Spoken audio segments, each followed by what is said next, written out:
Nang araw na iyon ay pinagtinginan ng lahat ang isang tila pulubing lalaki na dumating sa isang kasalan. Wari mong lasing ito at parang naliligaw. Isang di kilalang lalaki na biglang umakyat sa entablado at nang kunin niya ang mikropono ay isang kakaibang kaganapan ang nangyari. Reception lunch na noon sa araw ng kasal ni Helen at Kevin at ang reception hall ay napupuno ng mga bisita. Ang lahat ay nasa ayos lamang at walang problema. Ang lugar, ang MCs, musika at mga sarap na pagkain at inumin ay talaga namang naiibigan ng mga bisita. Masaya ang lahat nang biglang magkaroon ng komosyon sa entrance hall. Ano kaya ang komosyon na iyon? Isang lalaking madumi na malamang isang pulubi ang nakikipagtalo sa dalawang bouncer ng entrance para makapasok. Pilit namang ipinagtatabuyan ng bouncer ang pulubi nang mabigla sila nang naglabas ito ng invitation card mula sa kanyang bulsa. Buong loob na iniabot ng pulubi ang card sa bouncers na hindi makapaniwala ng mga sandaling yon. Ang dalawa ay agad na sinuri ang invitation card. Pagkatapos ay pinagsalitaan na ng pulubi ang dalawang bouncers sa mapanlait na tono. Ano ba? Pwede na ba akong makapasok?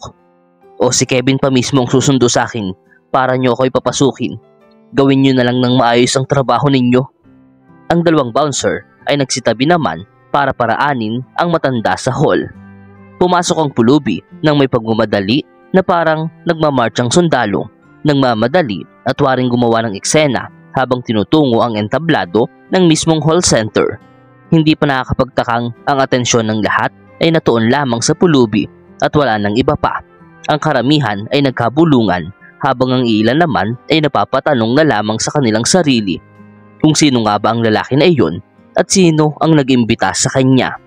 Lumang kasuotan, lumang sombrero, makapal na buhok at palbas, dagdag pa ang parang lasing nitong pagkilos na para bang ang matanda ay nagmula sa panahon ng 1950s. Isang time traveler na naligaw at nakita na lamang ang kanyang sarili sa ganoong lugar. Kahit si Helen ay nagtaka. Sino ang matandang ito? Anong ginagawa niya rito? Ang matanda ay agad namang inagaw ang mikropono sa MC pag-akyat ng entablado. Dito na nagsimulang kabahan ng todo si Helen. Ano ba ang plano ng pulubi na to? May sasabihin ba siyang makakasira sa lahat? Isang bagay na magpapahiya sa amin ni Kevin sa harap ng lahat ng bisita. Hindi niya pwedeng sirain ang pinakamasayang bahagi ng buhay ko. Sa dami ng pinagdaanan ng iba sa pagkabata, si Helen ay mas malala pa ang pinagdaanan simulat sa pool ng kanyang kabataan. Si Helen ay nag-iisang anak ng kanyang nagdodrogang ama na si Peter at salbahin niyang ina na si Betty. Ang pagpapakasal ng dalawa ay para bang isang pareha na hinulma sa kailaliman ng impyerno. Hindi din nagde-date ang dalawa gaya ng normal na ginagawa ng magkasintahan. Basta't naisipan lang nila isang araw na magpakasal sa isang simbahan at magsama kahit na hindi pa sila gaanong magkakilala. Siguro dahil ramdam nila parehas na hindi na sila bumabata. Si Peter kasi ay nasa 50 taong gulang na habang si Betty naman ay nasa edad 39. Gayunpaman, kahit kasal na ay hindi na nawala pa kay Peter ang kanyang bisyo na nagawa niyang simulan ang pagbabanda noon ng kanyang kabinataan.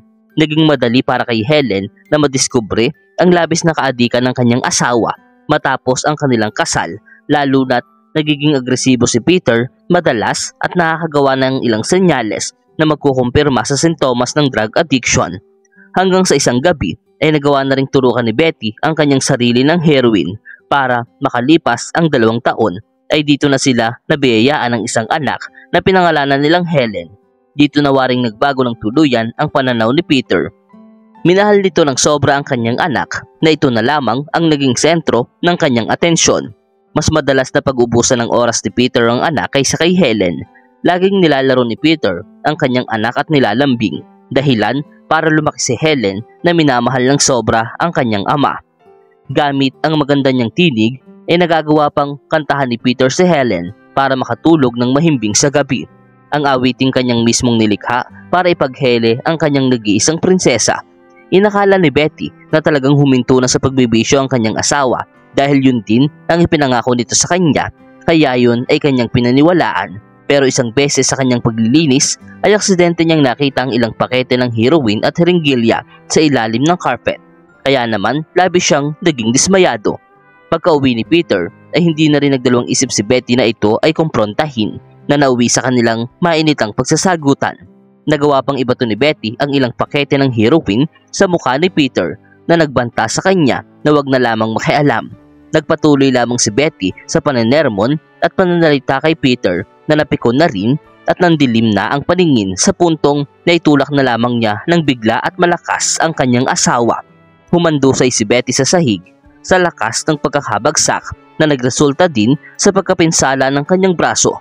Yun ang sandali na tumapos sa pagsasama nila bilang mag-asawa. Matapos magpagaling ng kanyang braso si Betty sa ospital, ang sunod namang ginawa nito ay ang magpa-file ng divorce kay Peter. Kahit na nagawa man ni Peter ang makiusap, pero sadyang napuno na si Betty. Nang ang divorce proceedings ay na-finalize, ay ang mga otoridad na mismo ang nagdesisyong palisin si Peter ng tahanan. Wala na ring nagawa si Peter kung di ang umalis, pero hindi niya ginawa yon nang hindi hinahalikan ng kanyang anak sa huling pagkakataon bilang pamamaalam. Nangangako na magbabalik siyang muli. Sa edad na 6 pa lamang ay wala pang kaunawaan noon si Helen sa mga bagay na nagaganap. Hindi niya alam na huling halik at pamamaalam na yon ng kanyang ama, kaya naman sobra ang kanyang pagngiti. Makalipas ang 2 araw nang si Peter ay hindi na umuwi, si Helen ay nagsimula ng mag-iiyak. Paulit-ulit na tinatanong ang kanyang ina kung saan na naroroon ang kanyang ama. Sinabi ni Betty sa anak na kalimutan na lamang ang kanyang ama dahil hindi na ito magbabalik kailanman. Umiyak si Helen sa buong maghapon na halos hindi na siya makatulog sa gabi. Laking gulat na lamang niya kinabukasan, pagtanaw niya sa bintana ay naaninag ni Helen ang presensya ng isang lalaki. Inaninag ito ng bata at hindi siya pwedeng magkamali. Ito ang kanyang ama. Nagmamadaling nanakbo ang bata papalabas at agad na nagyakap ang mag-ama ng may pagkasabik. Si Betty, nang masaksihan ng emosyonal na eksena, ay agad nang lumapit para mapahinto ang dalawa. Sinigawan din niya ang bata na magbalik na sa loob ng bahay. Nang umalma naman ang bata, ay dito na persahang kinaladkad ni Betty ang anak papasok. Padabog na isinara ang pinto at harapan na kinumpronta si Peter. Makinig ka ng mabuti, Peter. Ito na ang kahuli-hulihang pagkakataon na makakalapit ka kay Helen. Nadidinig mo ba ako, Peter? Huling pagkakataon, kukuha ko ng restraining order laban sa'yo at hindi ako nagbibiro. Ano naman ang kasalanan ko para magsagawa ka ng restraining order laban sa akin? Sabihin mo nga. Kasalanan? Madali lang yan. Madali lang namang patunayan sa mga pulis na drug addicted ka kung paanong magiging kapahamakan sa bata ang maging malapit sa isang gaya mo. At ito pa ang isa, hindi mo ata nauunawaan na sapat na ang dahilan na iyon at proseso para mauwi ka sa pagkakakulong. Si Peter ay hindi nakapagsalita pa. Alam niya at ramdam niya na ang bawat sinasabi ni Betty ay seryoso at kanya talagang gagawin.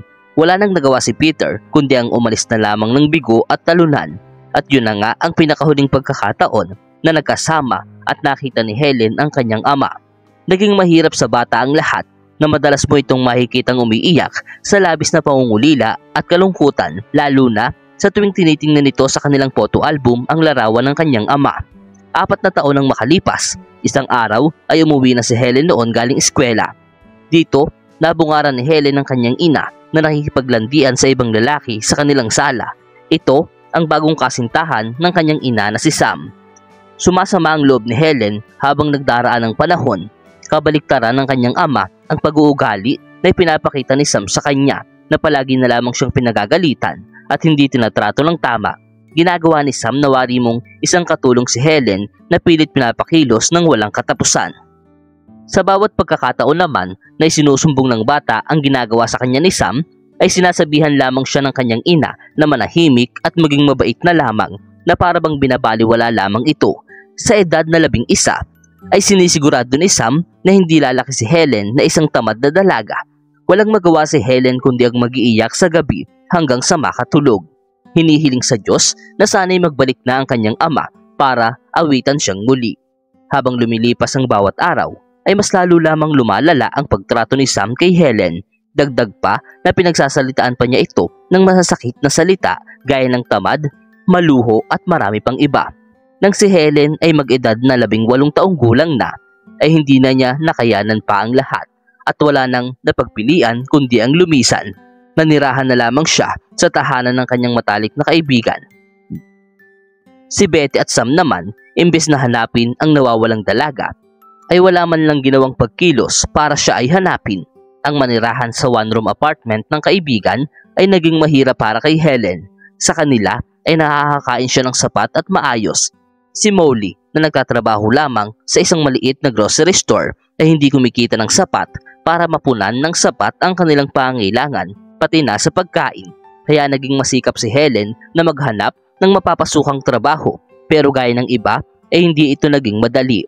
3 buwan ang nakakaraan ay mas malala pa ang nangyari. Natanggal si Molly sa trabaho na naging rason ng lalo nilang pagkagutom, sa puntong dahil sa tindi ng pangailangan ay nauwi na si Helen sa pagsha-shoplifting para lamang makayanan ng buhay, at ang mga ninakaw na pagkain na iyon ay siyang pinagsasaluhan ng magkaibigan.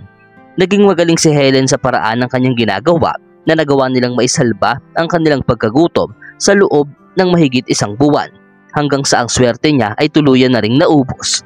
Akto siyang nahuli ng store attendant na agad siyang inihatid sa opisina ng kanyang amo. Dito, nakaharap ni Helen ang may-ari at manager ng store, ang 27 taong gulang na lalaking nagngangalang Kevin. Wala na rin namang nagawa si Helen kundi ang umamin ng harapan habang nanginginig sa takot. Napupunad din naman ni Kevin ang labis na panginginig ni Helen dala ng kaba. Pero hindi lamang basta awa, kundi waring may kakaiba din siya ditong nararamdaman. Hindi niya malaman kung bakit parang naaawa siya imbis na magalit sa walang kalaban-laban at magandang dalaga na kanyang nasa harapan. Matapos magpasalamat ni Kevin sa kanyang attendant, ay kanya na itong inatasang lumabas ng opisina at bumalik na sa trabaho, habang si Helen ay kanya namang pinaupo muna. So, nagugutom ka, tama ba? Opo, nagugutom nga po ako. Nagtatakang tugon ni Helen dahil sa mahinahon pa ring pakikipag-usap sa kanya ng manager sa kabila ng kanyang nagawa. Sa loob ng opisina ay may sariling rep kung saan naglabas si Kevin ng malalaking tin foils ng potato fries, salads, pasta, fried chicken at malaking lata ng Coke. Ang lahat ng yan ay inilapag niya sa mesa sa harapan mismo ni Helen. Hindi natiis ng dalaga ang mga putahing nakahain sa kanyang harapan, kaya't nagpasalamat na ito agad kay Kevin at nagmamadali ng kumain. Habang minamasdan siyang kumain, ay agad nang nagtanong si Kevin ng ilang bagay, kung paano itong nauwi sa pagnanakaw at iba pang katanungan. Dapat namang nagpaliwanag at nagkwento si Helen ng kanyang bawat pinagdaanan. Naawa naman ng labis si Kevin sa kanyang kwento, kaya taos-puso niya itong inabutan ng kaunting halaga bilang tulong. Sinabi din ni Kevin na magbalik ito kinabukasan kasama ang kaibigan niyang si Molly. Bago lumisan ng store ay walang ibang masabi si Helen kundi pasasalamat. Napayakap na lamang si Helen sa kaibigan niya sa kanyang pag-uwi. Nagpapasalamat sa Diyos na hindi siya hinayaan ni Kevin na makulong sa kasong pagnanakaw. Kinabukasan ay ang naging pasimula ng swerte ng magkaibigan dahil silang dalawa mismo ay tinanggap ni Kevin para maging attendant ng kanyang store. Sa sobrang kagalakan ng dalawa ay hindi na nila napigilang mapaluha habang labis na nagpapasalamat. Hinayaan na rin muna ni Kevin na makauwi na muna ang dalawa para makapagpahinga at bukas na lamang magsimula sa kanilang trabaho. Dito na rin nagkaroon ng koneksyon si Helen at Kevin na nauwi na sa madalas na pagdedate at pagsasamahan. Naging sentro ng buhay nila ang isa't isa sa bawat sandali at pagkakataon. Para kay Helen, si Kevin ang kanyang provider, protector at tagapagligtas na para bang siya ay isang biyaya mula sa langit na bumaba sa lupa para siya ay mahalin. Minahal ni Helen si Kevin ng sobra bilang pambawi. Makalipas ang 1 taon ay nagawa na ni Kevin ang mag-propose na syempre walang pagdadalawang isip na sinagot agad ni Helen ng oo. At sumapit na nga ang araw ng kanilang kasal ng araw na iyon na dapat ay magiging pinakamasayang araw din ng kanilang buhay at pagsasama. Pero may isang pulubing matanda na para bang nag-aakma pang umeksena para sirain ang lahat. Bakit ngayon pa? Tanong ni Helen sa sarili. Iniisip na baka pakana ng kanyang ina at stepfather ang pulubi na iyon para siya ay guluhin. Ang pulubing matanda matapos huminga ng malalim at nagsimula ng umawit, at ang tinig niya ay sadyang maganda at nakakaibig pakinggan. Pero mas naging pambihira pa ang susunod na mangyayari. Ilang sandali pa lamang na nakanta ang pulubi ay hindi na naiwasan ni Helen na ito ay mabosesan. Hindi siya pwedeng magkamali. Ito ang boses ng kanyang ama na inaawit ang isa sa paborito nilang awitin noon. Isang awitin na sadyang ginawa para kay Helen lamang, na may titulong My Dear Little Angel. Sa pagkabigla ay napabitaw si Helen sa pagkakahawak sa kamay ng kanyang asawa at agad na nagtungo sa entablado para sumigaw. Daddy!